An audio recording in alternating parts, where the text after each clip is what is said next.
So similar to what we have done with your cervical spine flexion and extension, where would you want to palpate your patient if I'm doing PEVM assessment?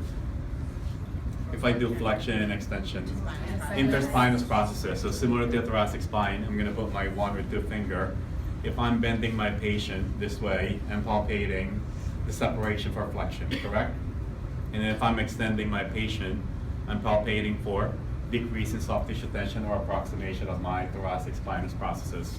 And you could do that top down, similar to what we have done in the past. So I'm just like doing them similar to cervical spine. Flexion, back, flexion, back, flexion, back, similar to my extension, extend back to neutral, extend back to neutral. So you just do that segmentally. The way I like to do it with my patient though, I usually divide them, the upper and then your mid to lower, instead of just doing all the way down, because it's too exhausting for my patient. And you can do that however you want to do it in the clinical setting. So that's one.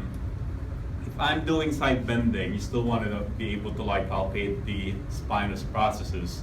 I like to go on the opposite side of my bending. So if I'm bending my patient to the left, I go on the opposite side. So this is my palpation into the area. So what would be my what do I be feeling here if I'm bending my patient this way? Opening, an increase in soft tissue tension this side. And I like to do it here. I would highly recommend for you to do it away from the side because it's easier for your palpatory skills. Be able to like practice that. And then if you're palpating here in your practical examination, I would assume you should feel what? On the ipsilateral side. Decrease or closing pattern on that side. If I'm rotating this patient to my left side, I still want to go on the opposite side. So watch me. If I'm doing left rotation, what should I feel on the opposite side? It's still increase in soft tissue tension because I'm rotating this way. So when you think about it, if this is the 2 thoracic spinous segment, the top one is rotating away from the inferior vertebral level, so I should feel that increase in soft tissue tension. And if your hand, if you happen to make a mistake in your practical examination, you know how to justify it. If you're on the opposite side of it, what should you feel? A decrease in soft tissue tension.